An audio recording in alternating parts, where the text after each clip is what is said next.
capek fisik, kita bisa istirahat dengan cara tidur, atau duduk, atau santai, atau ngopi, ngeteh, dan seterusnya.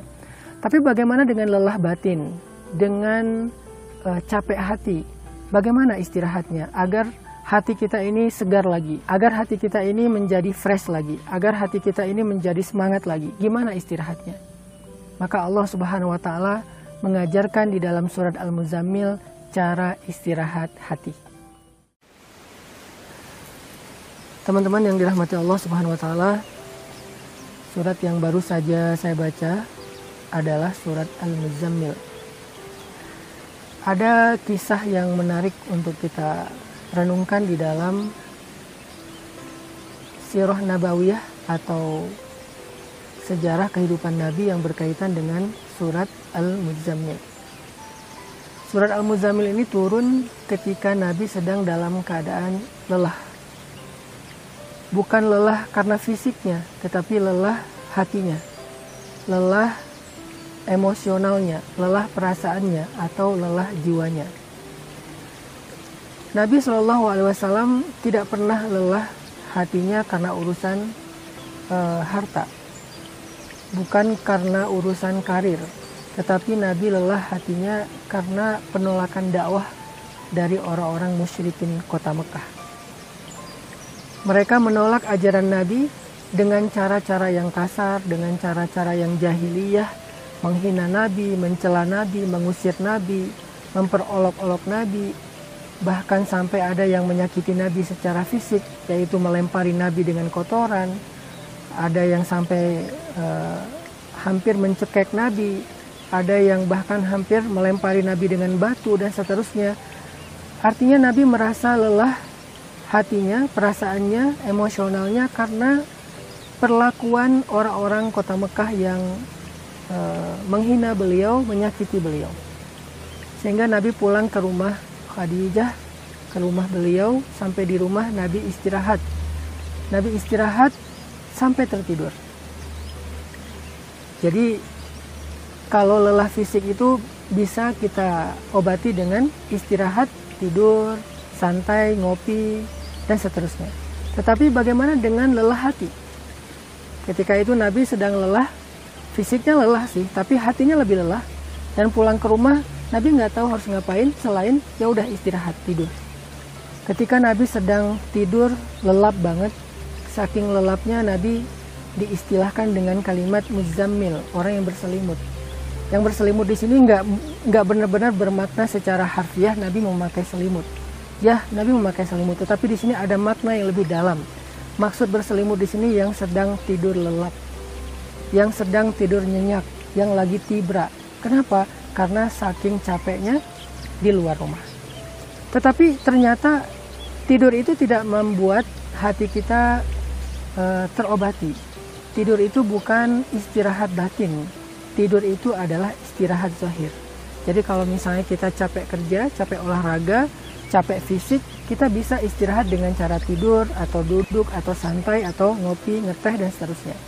Tapi bagaimana dengan lelah batin, dengan capek hati? Bagaimana istirahatnya agar hati kita ini segar lagi, agar hati kita ini menjadi fresh lagi, agar hati kita ini menjadi semangat lagi? Gimana istirahatnya?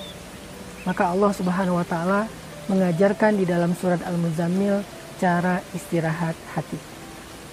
Setelah Nabi istirahat fisik dengan cara tidur, maka Allah mengajarkan Nabi cara istirahat hati, yaitu dengan kalimat ya ayyuhal muzammil, wahai orang yang sedang tibra, wahai orang yang sedang tidur lelap, wahai orang yang sedang berselimut, qumil laila illa qalila, bangunlah di malam hari walaupun sebentar. Ternyata istirahat batin itu bukan dengan cara tidur, tapi dengan cara bangun.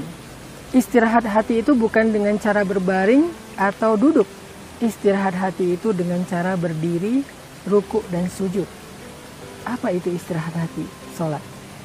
Allah Subhanahu wa Ta'ala mengajarkan Nabi untuk istirahat batin beliau, mengistirahatkan hati dan jiwa beliau dengan cara kum, bangunlah wahai Muhammad. Bangunlah wahai orang yang sedang istirahat zahir dengan cara tidur lelap. Qumil lail, bangunlah. Dan pilihlah waktu istirahat yang paling tepat. Waktu istirahat yang paling baik untuk zahir kita, untuk fisik kita adalah malam hari. Begitu juga waktu yang paling baik untuk istirahat hati kita juga di malam hari. Cuman caranya berbeda. Istirahat zahir di malam hari dengan tidur, istirahat batin di malam hari dengan salat. Qumil lail illa qalila nisfahu aw inqus minhu qalila aw zid alaih warattil Qur'an tartila. Di sini teman-teman kita belajar ternyata menurut Allah batin kita itu akan mendapatkan ketenangan, rehat, istirahah, bahasa Indonesianya istirahat atau rahatul qalb, rehat hati hanya dengan melaksanakan ibadah sholat yang khusyuk. Dan sholat yang khusyuk itu bisa dilatih paling tepat waktunya adalah malam hari ketika telah sunyi, yaitu setelah sepertiga malam terakhir atau ketika semua orang udah lelap tidur, kita bangun untuk istirahat hati. Itulah cara Nabi untuk mengistirahatkan jiwa beliau setelah beliau mengalami perlakuan yang luar biasa dari penduduk Mekah. Sampai Allah mengatakan di dalam ayat ke-10, kata Allah, wasbir ala ma yakulun wahjurhum hajran jamila. Dan bersabarlah terhadap apa yang mereka katakan, dan tinggalkanlah mereka atau jauhilah mereka dengan cara yang indah. Ada kalimat yang luar biasa di dalam ayat 10 ini. Pertama Allah katakan, wasbir ala ma yakulun. Bersabarlah terhadap ucapan mereka. Kalau bahasa sosial media, bersabarlah terhadap komen-komen haters. Bersabarlah terhadap orang-orang yang julid. Bersabarlah terhadap celaan orang yang mencela. Bersabarlah terhadap perlakuan orang-orang yang tidak suka dan iri dengki kepada kita. Wasbir, bersabarlah. Wahjurhum. Wahjurhum ini dari kata hijrah. Hijrah itu artinya pergi, meninggalkan, berpindah, menjauhi. Wahjurhum hajran jamila. Pindahlah, pergilah, tinggalkanlah mereka, jauhilah mereka dengan cara yang indah. Nah, di sini ada pertanyaan. Bagaimana cara meninggalkan orang-orang yang julid? Meninggalkan haters dengan cara yang indah. Gimana caranya? Meninggalkan haters atau orang-orang yang jahil dengan cara yang indah bukan dengan cara ngeblok, bukan dengan cara unfollow, bukan dengan cara left group, bukan dengan cara delcon atau delete comment juga. Bukan dengan cara itu kita meninggalkan mereka yang paling indah. Walaupun itu cara-cara yang kadang efektif. Meninggalkan atau menjauhi mereka dengan cara menghadap Allah Subhanahu wa Ta'ala.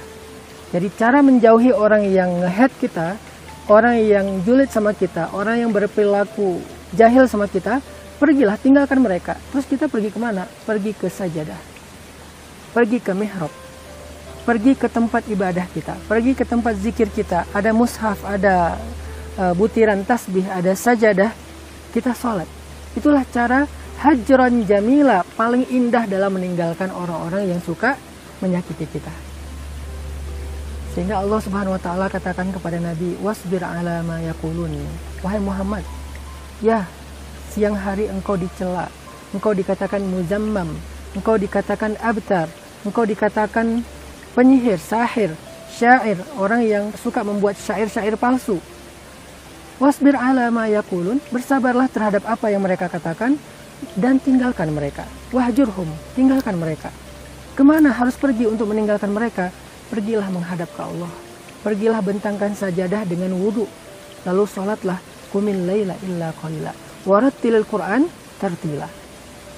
Inilah cara yang paling indah untuk mengistirahatkan hati, untuk meninggalkan orang-orang yang suka menyakiti kita, membuli kita. Karena kalau kita ngeladenin orang yang ngebuli kita, kapan selesainya? Dan kalau kita senang ribut di sosial media, lalu ada kubu-kubuan, ada yang kubu ini, ada yang kubu itu, terus kita meramaikannya di depan sosial media, sengaja kita bikin video, itu nggak akan pernah selesai dan nggak akan bikin kita tenang. Terus berlarut-larut dengan masalah. Dan kita sering menyaksikan itu di sosial media. Kadang viral kasus siapa, nanti viral lagi kasus fulan, bergantian. Kenapa? Karena kita tidak memilih cara yang jamilah, yang paling indah yang Allah ajarkan di dalam surat Al-Muzammil. Gimana cara menghadapi mereka yang suka menyakiti perasaan kita, baik orang terdekat, bahkan orang jauh yang kita nggak kenal di sosial media. Gimana ninggalin pasangan ketika dia menyakiti kita? Jangan tinggalkan pergi dari rumah, bukan. tapi tinggalkan dia dengan cara wudhu menghadap kepada Allah. Itulah hajran jamila. Bagaimana cara kita ninggalin teman yang lagi mungkin baper sama kita, atau yang lagi iri sama kita? Gimana cara kita ninggalin grup yang sering nyakitin perasaan kita? Bukan left group, tapi hajran jamila, menghadap kepada Allah. Angkat kedua tangan kita, ngadu kepada Allah, curhat kepada Allah. Di dalam sholat kita bisa berdoa, di dalam sujud kita bisa curhat. Itulah rohatul qalb, rehatnya hati. Dan di akhir surat Al-Muzammil, Allah ulangi lagi kalimat perintah untuk sholat sebagai rehat hati dengan kalimat wa aqimus sholah, dan dirikanlah sholat. Faqra'u ma tayassara min, bacalah Al-Quran yang mudah di dalam sholat kita. Al-Ikhlas, Al-Falaq, An-Nas, Al-Baqarah, manapun yang kita hafal, kita baca di dalam sholat. Yang penting kita menghayati, mentadaburi, lalu kita khusyuk. Maka dengan itu kita akan bisa survive dari perilaku jahil orang-orang yang ada di sekitar kita. Mudah-mudahan surat Al-Muzammil menjadi motivasi untuk kita dalam hidup, menjadi booster life hacks, sehingga kita bisa menjadi mukmin yang diridhoi Allah dalam keadaan normal, dalam keadaan lapang, maupun dalam keadaan susah. Barakallahu fikum. Wassalamualaikum warahmatullahi wabarakatuh.